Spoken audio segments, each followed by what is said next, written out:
Hi everyone, it's me Angel. Welcome back to my YouTube channel. Sa mga nagtatanong dyan, paano nga ba kumuha ng NBI clearance for local and abroad? So yan ang ating tatalakayin at bibigyan ng linaw sa video na ito.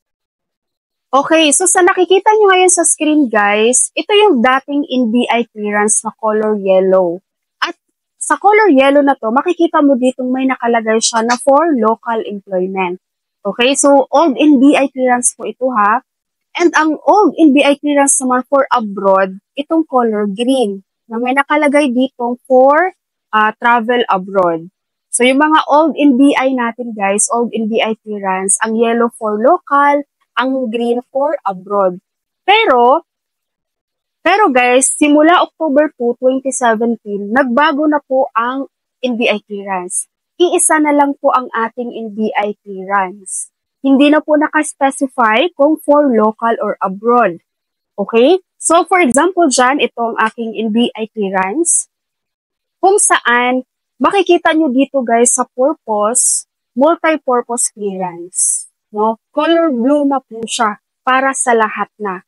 So, ibig sabihin itong multi-purpose clearance na ito guys, pwede mo siya gamitin for local, for abroad, or kung saan mo siya gagamitin. Okay, basta ito na yung updated natin na NBI clearance. So again, itong NBI clearance guys na multi-purpose, nag-start pa to siya noong October 2, 2017 pa. So sa mga hindi pa nakakaalam dyan guys, isa na lang po ang NBI clearance ngayon. Okay? Kaya kung napapansin nyo guys, kapag mag-online appointment kayo sa NBI, hindi nyo po makikita doon kung for local ba siya or for abroad. No? Hindi na po yun hinahanap sa atin or hindi na hinihingi sa atin kapag tayo ay nag-online appointment. Kasi iisa na lang naman po ang NBI clearance. So, ang NBI clearance, ito na po siya, yung color blue, ang ating multi-purpose clearance. So, next naman guys, doon sa mga paano kukuha ng NBI clearance, ilalagay ko po sa pinned comment ang link ng video. Apat pong tutorial ang ilalagay ko dyan guys ha. So number 1 na link para po yun sa first time job seekers na kukuha ng NBI clearance. Itong first time job seekers, free of charge po ito. Yun nga lang guys, may kapalit kasi ito. May mga requirements na kailangan nyo i-provide na kukunin nyo pa sa barangay. No?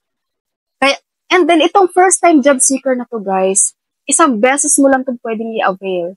For example, kapag online appointment ka na, tapos hindi mo napuntahan, hindi mo na siya pwedeng ma-avail ulit. Okay? Dahil isang beses mo lang siya pwedeng ma-avail. Pero ako talaga, mas sinasuggest ko guys, doon na kayo sa may bayad. Kasi 160 pesos lang naman, compared dito sa free of charge nga. Pero ang dami ko pang requirements na kailangan i-provide para ka makakuha ng first time job seeker. So number 2 na link, ang tutorial na to guys ay para sa mga first time kukuha or nakakuha na dati pero nakalimutan nyo na yung login details nyo. So, kumbaga, itong number 2 guys, magki-create kayo ng account nyo kay NBI. No, kung meron na kayong dating account guys na nakalimutan nyo, pwede kayo sa number 2 mag-create kayo ng bagong account. Okay? Number 3 naman guys, tutorial ko para sa renewal.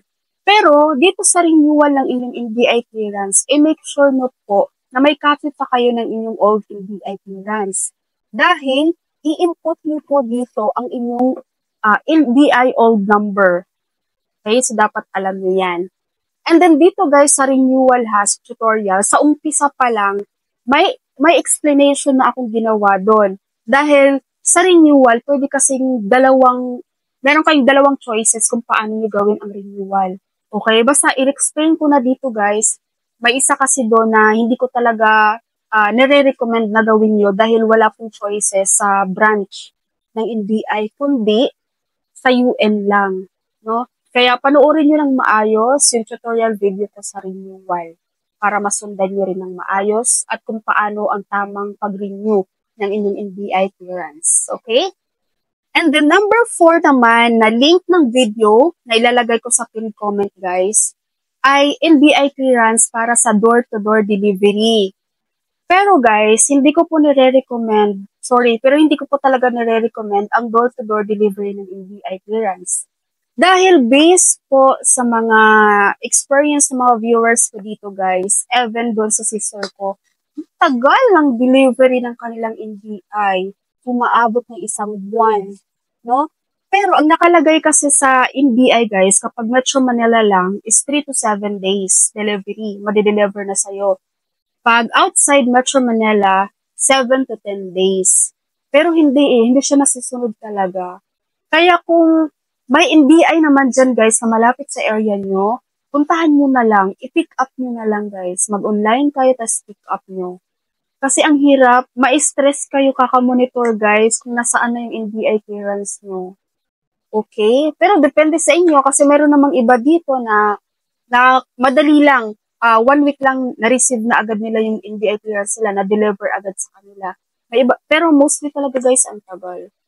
So, for me, mas maganda pa rin ang pick up dahil on the same day, makukuha mo lang din siya. So, ayun. Okay, so yung mga tutorial videos ko dyan guys, panoorin nyo ng maayos ha. Maayos yung tutorial ko guys, step by step process lang. Kung susundan nyo talaga, kung panoorin nyo ng maayos at panoorin nyo ng buo.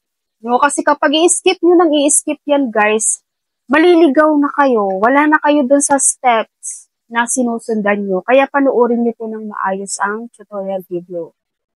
That's all for my video for today. Thank you so much for watching everyone. God bless you all.